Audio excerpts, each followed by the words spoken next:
All right. Welcome back to the Built to Grow podcast. I'm your host, Tim Lyons, joined in the studio HQ by Randy Angston. Nice shirt. You know, I got the memo, and so did you.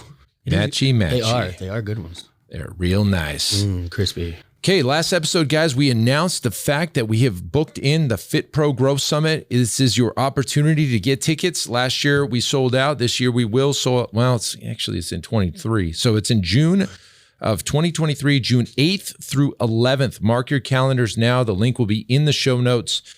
We've got some big time speakers. We're working on getting booked up for this. So you're taking a chance because the speaker lineup's not locked. So you are taking a chance, but if you watch the videos, the highlight reel is probably going to be on the landing page there. You'll know what you're getting in this group. We've got tons of testimonials. People just minds were blown. You know what I mean? And this is our favorite.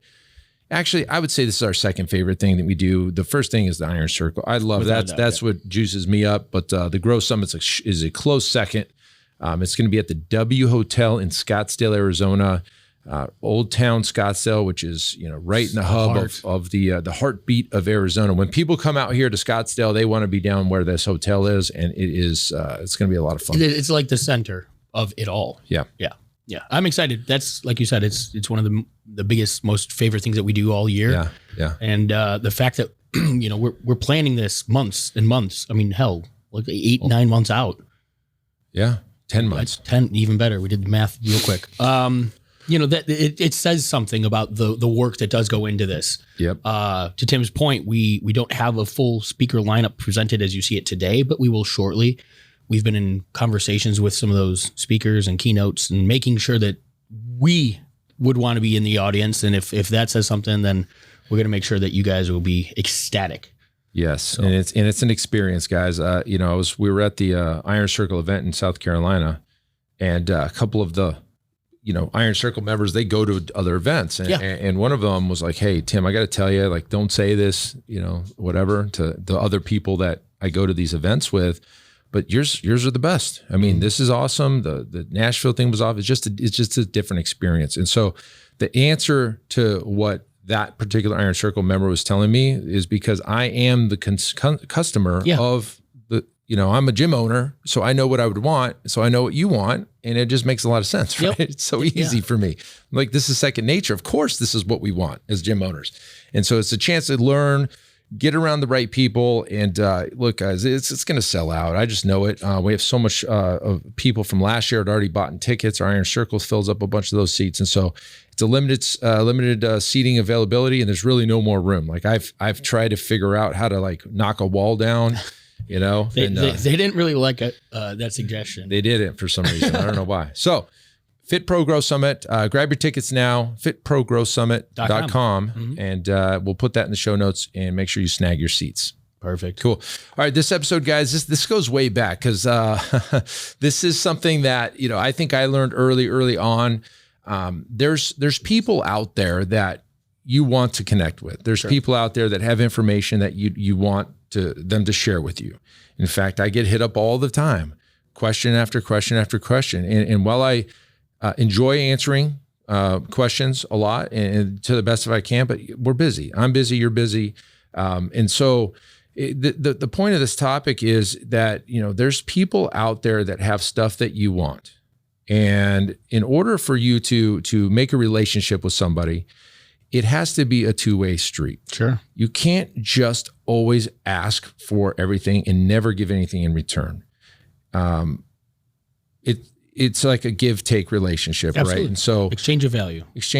And so the easiest thing you can do, and there's a lot of ways, like you have some knowledge of things, and maybe you can share those experiences and things with that other person. But at a bare minimum, if you don't have anything else to give, the one line that you can say in a DM, in an email, or a phone call is, hey, can I buy an hour of your time? Can I compensate you for some of your time? Because look, the people that you have that have the information are pretty damn busy. And it's not their job to just stop what they're doing and give you answers all day. So that was the one thing. And 9 times out of 10, that person will say, don't worry about it. I'd be happy to take a call with you for no cost. Especially if you lead with the the belief that you value what they're bringing to the table. The assumption or the entitlement that we live with nowadays, where most people reach out, social media gives access to people that probably wouldn't have happened, right? You have the ability to be part of a network that social gave you, that you walk around in your day-to-day life or the business that you're in, you probably would never be exposed to some of these people. Well, with that one-to-one contact on social, if you're going to reach out to someone with that type of value that you want to receive from them, you better damn well bring some value to the table. And like you said, if it doesn't come in the way of, hey, let's exchange some ideas or something that can help you out, some way of compensating for their time is the required, response or start. It's the only way to go about it. Right. It has to be. You have to step to the table with value. The idea of the who you know versus what you know. Who you know is absolutely relevant. It's crucial. You have to put yourself around the people that you want to be surrounded by, those that are reaching the levels of success, doing the things that you desire for yourself in life.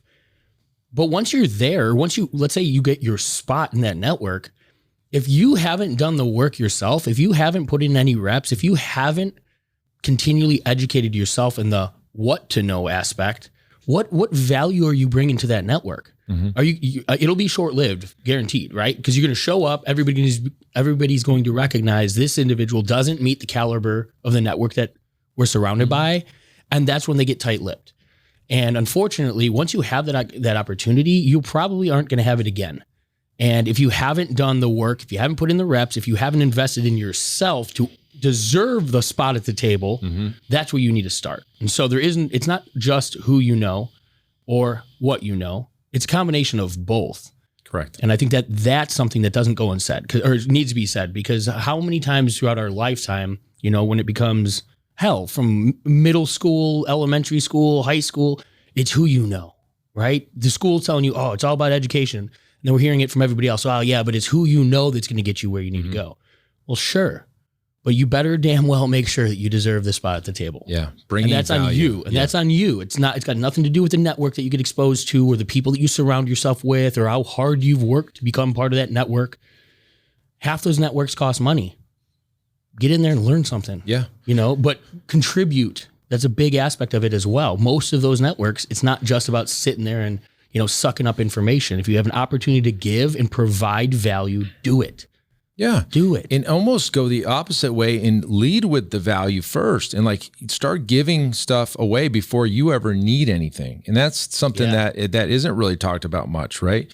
It's almost like the marketing in the long term. Like if you can continue to educate your market and give and give and give, and then all of a sudden now it's time to ask, well, people are like, there's a reciprocation, right? Oh man, this guy's really helped me out in the past. Let me see what he's got to offer, what he needs. And it's a natural form of value being exchanged. A great coach of mine told me years ago, I mentioned it to you guys this weekend, every single conversation that takes place, a sale is made.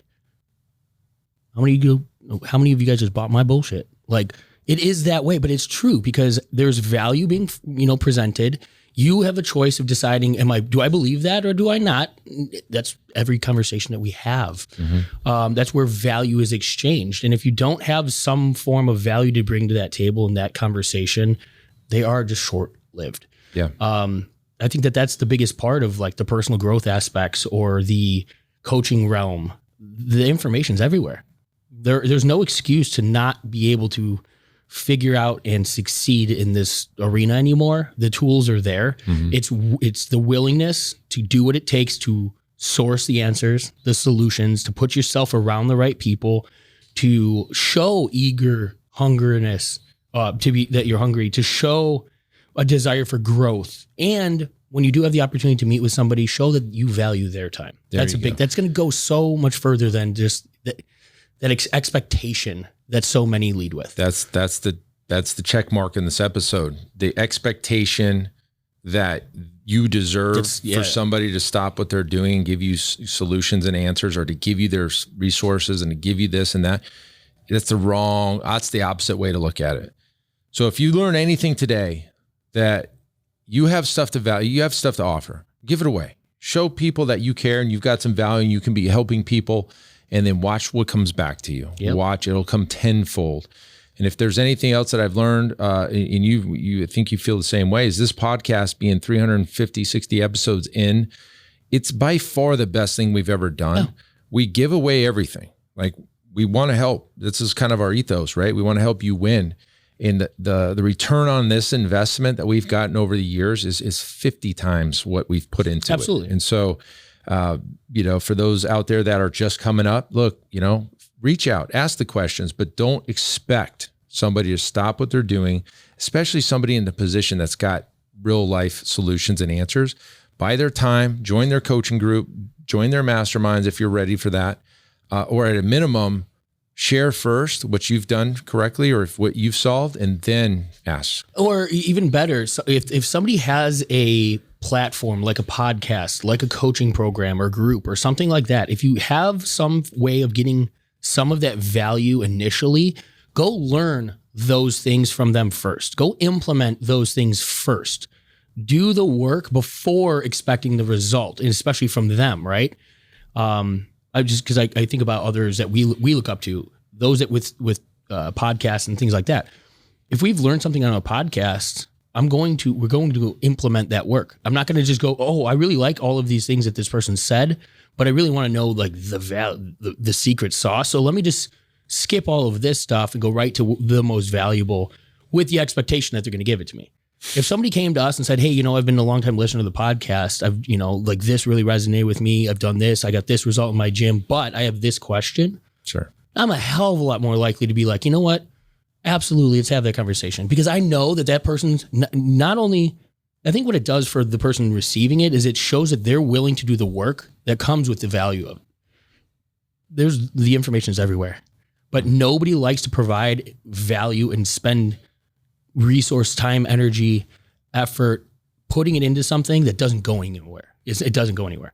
And so if you show somebody that you've done the work, you're willing to put some of the reps in, and then you want a little bit more because that's the next thing that you need. Again, it just shows it's not just pure entitlement and expectation. It's hey, I might not be doing it the most, the easiest path by paying for all of those answers right away, but at least I'm doing what I can. And one more thing might get me that much further. So, right on. Cool. Hopefully this helps you guys. If you need help with something, go to our Facebook group. That's a great place to start. Business Talk with Fitness Professionals. There's tons of gym owners in there. Happy to help with you. Help you out if you got questions. Also reach out to us as well. We've got a link in the show notes if you need to book a call. We've got some coaching programs for you. We got our mastermind for you. We also got some automation programs and stuff coming back online. So hopefully that helps. Until next episode, go do the work. Go get those wins. We'll see you on the next show. Bye. All right. And thank you for listening to that episode of the Built to Grow podcast, where we help gym owners win. Now, do you want to connect with me and other gym owners online? All you need to do is join our private Facebook group, Business Talk with Fitness Professionals. Just head on over to Facebook and type in Business Talk with Fitness Professionals. And when you do, we're going to give you our 10 marketing strategies 7-figure gym owners use to win. I look forward to seeing you in the next episode. Until then, keep building something great.